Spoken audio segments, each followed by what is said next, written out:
The dust rose in thick ochre clouds as the lone rider crested the hill, his outline dark against the blazing western sky. The town of Dry Creek lay ahead, small and scattered, a handful of wooden buildings surrounded by miles of empty prairie.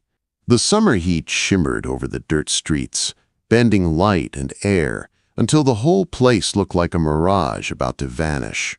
Ethan McKenna reined in his horse, a sturdy bay mare tired from the long drive. 3 months on the trail from Texas to Kansas had left both man and animal worn to the bone. He was lean, dust-covered, his face tanned and lined from the wind.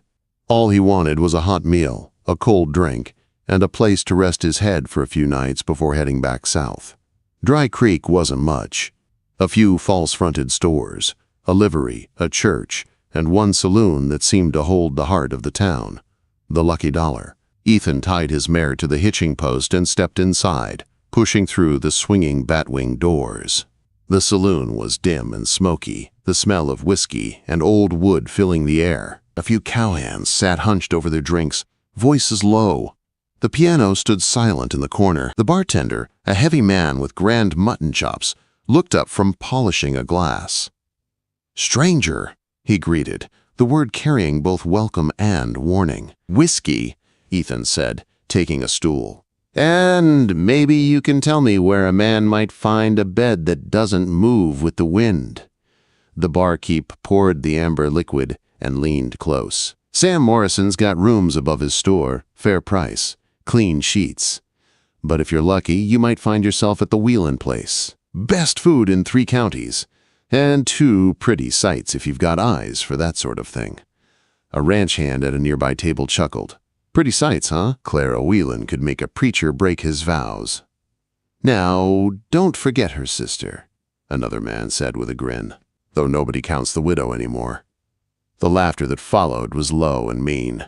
"Shame about Abigail," the bartender said, shaking his head. "Used to turn heads before life got its hands on her. Now she's just another mouth for old Tom Whelan to feed." Ethan took a slow sip of whiskey, saying nothing. Years on the trail had taught him that a man learned more by listening. "Clara's the one folks talk about," the ranch hand continued. "Sweet as honey, fresh as spring. The widow. Well, no cowboy wants a woman with another man's child." The bartender nodded toward Ethan. "You look like you know cattle. Tom Whelan's always hiring good hands. Pays decent, and he's set on marrying Clara off. Could be a lucky break." "Maybe," Ethan said quietly. "Depends on the work." Before the man could reply, the saloon doors swung open, and the room went still. She was young. Golden hair coiled high, blue dress neat as Sunday morning.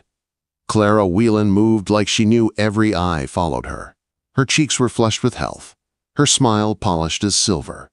"Mr. Garrison," she called toward the general store owner by the door, "Mama's wondering if that fabric shipment came in."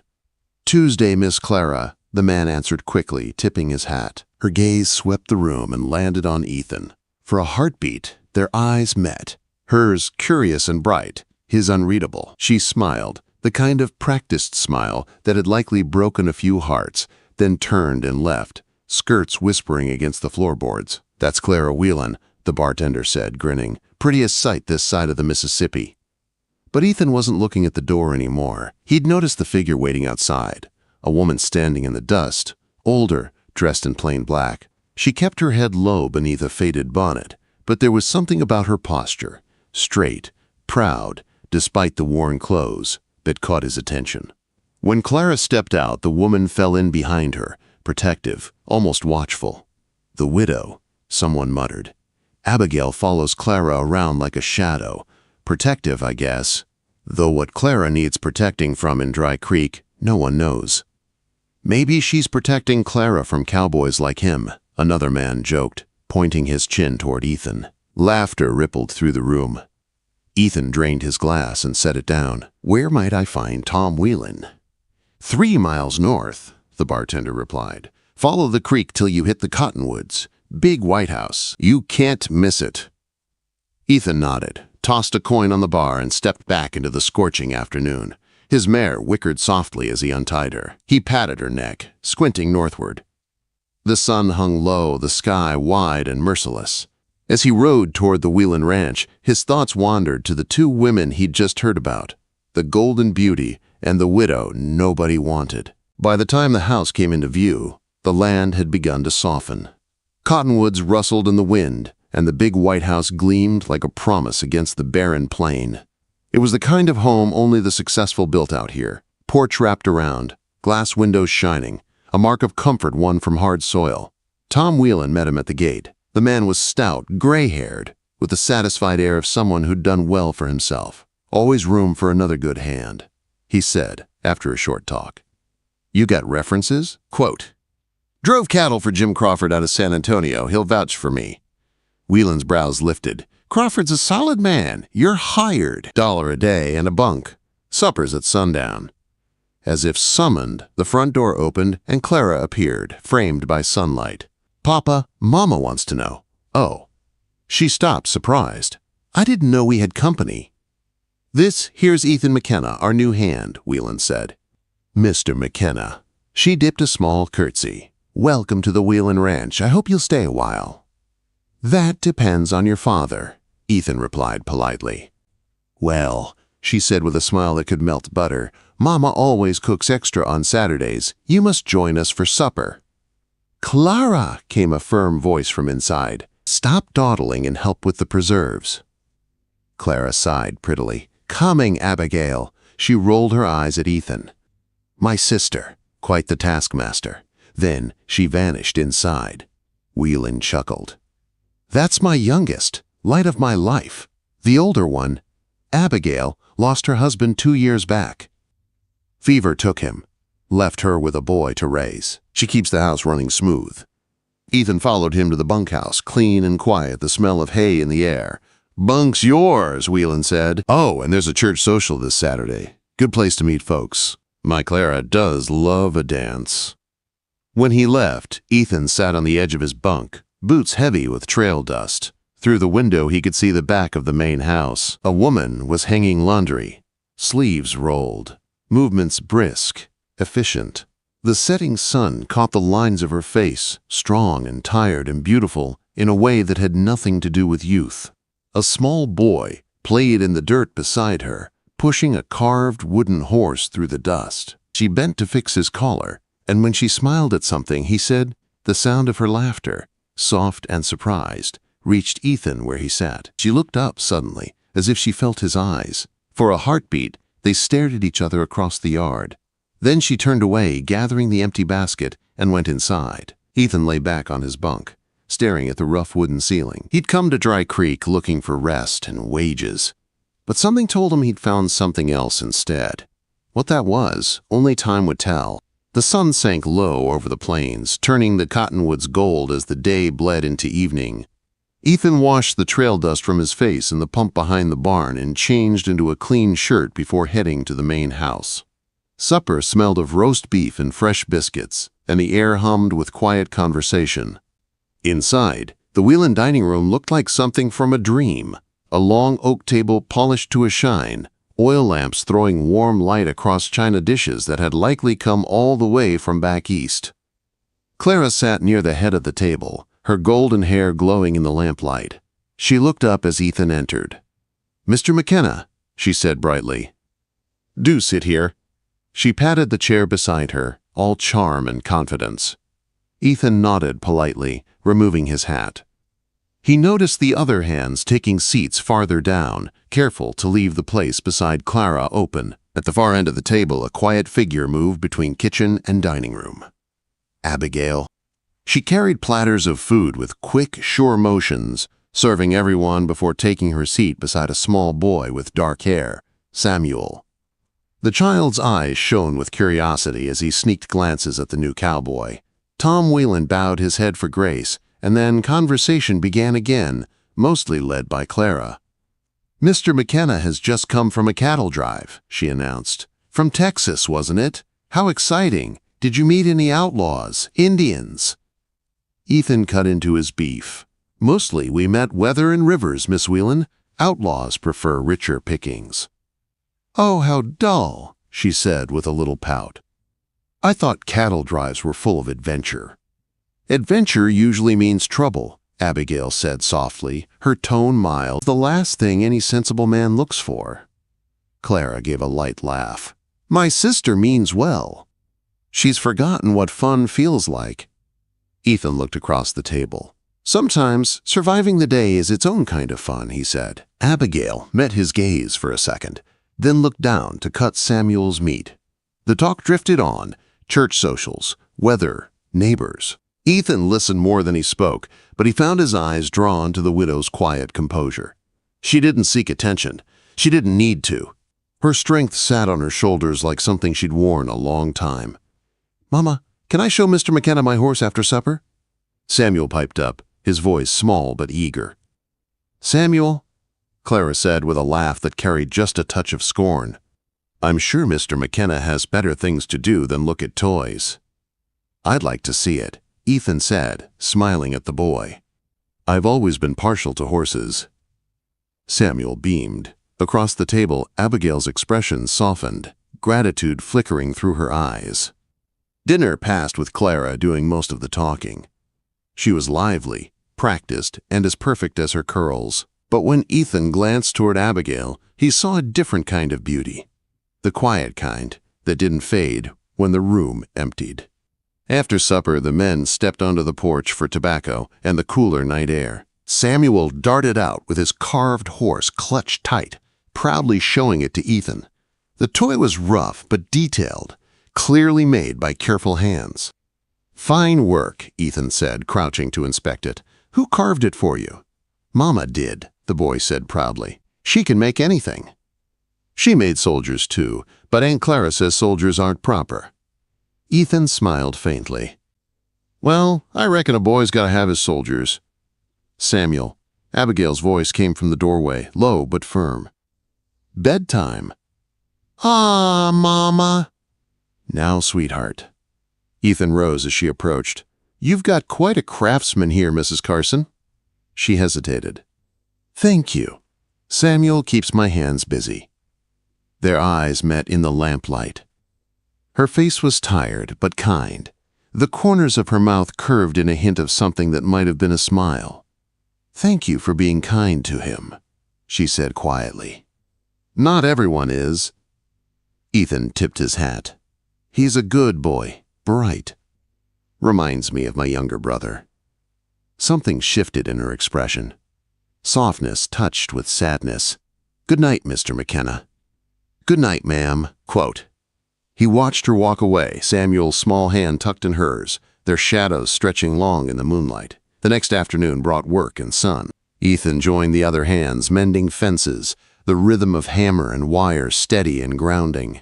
By late day, clouds began to gather in the west, thick and brown. Dust storm, Bill, the oldest hand, muttered. Comin', fast. Ethan looked up. The horizon had turned into a wall of swirling dirt, rolling toward them like an angry beast. We'd better head back. The ranch hands spurred their horses, racing the storm, but the wind caught them quick. Dust filled the air, choking and blinding. The world turned to chaos. Through the haze, Ethan spotted movement near a smaller cabin behind the main house, Abigail's. She was outside, fighting the wind, trying to secure a loose shutter while Samuel clung to her skirts, crying. Without thinking, Ethan turned his horse toward them. Get inside, he shouted, jumping down and running to her. The window will break, she cried, struggling against the flapping board. He took the hammer from her hands. Go inside, I'll finish it. For once, she didn't argue. She gathered Samuel and ducked into the cabin while Ethan nailed the shutter down, the wind tearing at his shirt and stinging his eyes.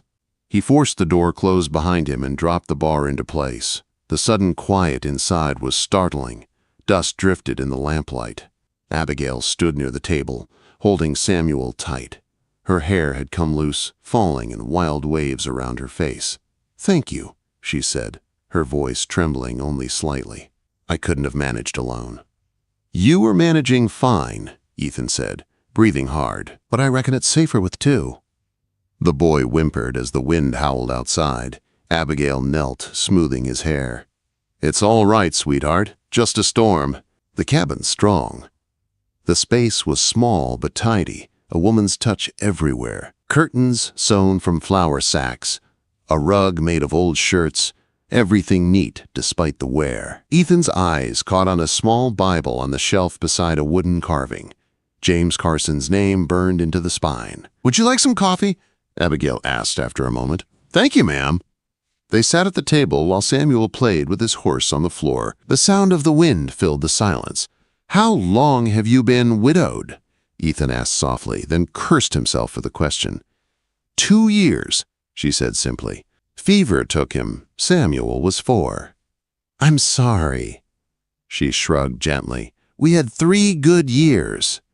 That's more than some get." Her eyes were distant, remembering. "You loved him," Ethan said. "Yes," she said, meeting his gaze. "Does that surprise you? That a plain woman could love and be loved?" "You're not plain." The words came out before he could stop them. Abigail froze, color rising in her cheeks. For a long second, the air between them seemed to hum. Then she stood abruptly. "I should check the back window." Ethan followed her. Together, they secured a loose board, their shoulders brushing in the close space.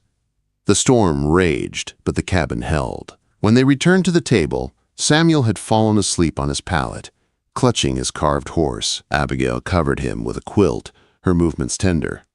"You're good with him," Ethan said quietly. "He's all I have," she replied. "Everything I do is for him." "You work hard." "I work to earn my place," she said, voice firm. "People talk. They think I'm a burden on my father's charity. But I do my share. I won't be pitied." Ethan's jaw tightened. "You deserve better than pity." She gave a small, tired smile. "Deserve doesn't count for much out here, Mr. McKenna. Life gives what it will, and we make the best of it." Outside, the storm began to ease, the wind dying to a restless moan. "I should go," he said reluctantly. "They'll wonder where I am." "Thank you for your help," she said softly. He paused at the door. "I meant what I said about fixing that roof tomorrow. You don't have to. I want to." Their eyes met one last time. Something passed between them, an understanding neither dared name. Ethan stepped into the still dusty air, the storm's edge brushing past like a living thing. Behind him, through the cabin window, he saw a lamplight glow and the faint shadow of a woman watching him go. He touched the brim of his hat toward her shape before turning toward the bunkhouse, the wind carrying the faint sound of her voice comforting her child. That night, lying awake, Ethan realized that the storm outside wasn't half as fierce as the one building quietly inside him. The church social glowed warm against the cool night air. The small white building was alive with fiddle music, laughter, and the hum of gossip. Every family from miles around had come dressed in their Sunday best. Dry Creek didn't see many grand events, and a new cowboy in town had given them all something to talk about. Ethan had cleaned up as best he could, his good shirt washed and pressed, boots polished, though still scuffed by miles of trail. He stood near the door for a moment, hat in hand, feeling the curious eyes of the townsfolk on him. Then came Clara Whelan, shining like a sunrise in a yellow dress that seemed to catch every bit of light in the room. "Mr. McKenna," she said sweetly, gliding over as if the floor carried her, "I was beginning to think you wouldn't come." "Wouldn't miss it," he said politely. "Then come dance with me." She took his arm before he could answer and led him onto the floor. Couples spun and laughed around them, and the fiddler's bow moved quick. Clara talked without pause, her voice full of practiced charm. Ethan listened, smiling when he needed to, but his eyes drifted again and again to the edges of the room. That's where he saw her, Abigail, standing among the widows and spinsters near the refreshment table. Her dress was dark blue this time, plain but fitting her slender form. Her hair was pinned softer than usual, and though she stayed apart from the crowd, there was something luminous about her. The sight of her steadied him in a way he couldn't explain. "Mr. McKenna, you're not listening," Clara complained, tightening her grip. He pulled his attention back to her. "I'm sorry, Miss Whelan, just distracted by the heat." "Then let's step outside after this dance," she said with a coy smile. But before he could reply, A commotion rose near the table. Mrs. Morrison, the banker's wife, stood red-faced, holding a cracked bowl. "I told you the lemonade was to be served in the crystal one," she snapped at Abigail. "The crystal was cracked," Abigail said softly. "I didn't want it to shatter." Mrs. Morrison's laugh was sharp. "That's not your decision to make, widow. You forget your place. You're a servant now, not family." The room went silent, all eyes turning toward them. "How dare you speak to my dear sister that way?" Clara declared suddenly, sweeping in like an angel of mercy. "She may have fallen on hard times, but she's still a Whelan." Her tone was sweet, but every word landed like a knife. Fallen on hard times, still a Whelan. It was pity disguised as defense. Mrs. Morrison smirked. "Of course, dear. I simply meant she should remember her situation. Charity only stretches so far." Ethan had heard enough. He crossed the floor in long strides, ignoring the whispers that followed. "Mrs. Carson," he said clearly, "may I have this dance?" Quote, the air seemed to vanish from the room. Abigail froze, her cheeks flushed with shock. "Mr. McKenna, He extended his hand. "Please." For a heartbeat, she hesitated. Then she straightened, lifted her chin, and placed her work-roughened hand in his. "Thank you, Mr. McKenna." A murmur rippled through the crowd as he led her to the dance floor. The fiddler hesitated only a moment before striking up a new tune. "You don't have to do this," Abigail whispered as they began to move. "You'll only cause trouble." "I didn't ask you to dance for their sake," he said quietly. "I asked because I wanted to." Her eyes lifted to his, confused and searching. "Why? You could have anyone here. Clara." "Clara's beautiful," he interrupted. "But beauty fades fast when it's hollow. You, Abigail, you're real. You've got strength. You've got heart. I've seen it." She blinked, fighting tears. "You don't understand. This will have consequences. My father, Clara." "Let them talk. I've faced worse storms than gossip." Quote, they moved together, her steps uncertain at first, then finding rhythm with his. The crowd watched, whispering. Tom Whelan stood near the door, face dark with fury. Clara looked ready to cry or scream. When the music ended, Ethan held Abigail's gaze. "Save me another dance," he said loud enough for all to hear. Then Tom's voice cut through the silence. "McKenna, outside, now." Ethan followed him out into the night air. "What the hell do you think you're doing?" Tom thundered. "You humiliated my daughter in front of the whole town." "I asked a woman to dance. That's all." "You know what people will say." "I know what they've already said," Ethan shot back, "and I've seen how your family lets them. Your younger daughter sneers while your elder works herself raw keeping this place together. Maybe you should be proud of the wrong one, Mr. Whelan." Tom's face went pale with anger. "You've got notions about Abigail. Don't. She's another man's leftovers with another man's child. You could have had Clara, part of this ranch." "Keep your ranch," Ethan said coldly. "And if you ever speak of her that way again, I won't hold my tongue next time." He turned and walked back toward the church. Inside, the music had stopped. All eyes were on him as he crossed to where Abigail stood, Samuel's small hand clutched in hers. "Would you allow me to see you home, Mrs. Carson?" he asked quietly. She looked at him, then at the watching faces, and nodded. "Thank you, Mr. McKenna. That would be kind." The whispers followed them out, sharp as thorns, but she held her head high. They walked in silence for a while, the night clear and full of stars. Samuel skipped ahead, chasing the fireflies. "You know what you've done," Abigail said softly. "Tom will fire you. Clara will see to it. No one hires you again." "Then I'll move on," he said. "The question is, would you come with me?" She stopped walking. "What?" "I'm not a man for fancy talk, Abigail. I know what I want. I want you. You and Samuel. A family. A life built on something real. You barely know me." "I know enough," he said simply. "You're brave. You're kind. You've got more strength than anyone I've ever met. That's all I need to know." Her eyes filled with tears. "Ethan, I am afraid to hope. Every time I have, it's been torn away." He reached out and touched her face. his hand rough and gentle at once. "Then let me be the one who doesn't tear it away." For a long moment neither spoke. The wind rustled through the grass and the stars burned bright above them. "Do you mean it?" she whispered. "I do," he said. The cowboy who rejected the beautiful sister chose the widow no one wanted, and he'd do it 1,000 times over. A sob broke from her, half laugh, half cry. Samuel came running up, his face bright. "Mama, are you crying?" "No, sweetheart," she said, kneeling to hug him tight, just happy. "Are you going to marry Mr. Ethan?" the boy asked bluntly. Ethan smiled. "Only if she'll have me." Samuel grinned. "Good, then I can have a papa again." Abigail laughed through her tears, and Ethan felt something settle inside him. Peace, strong and sure.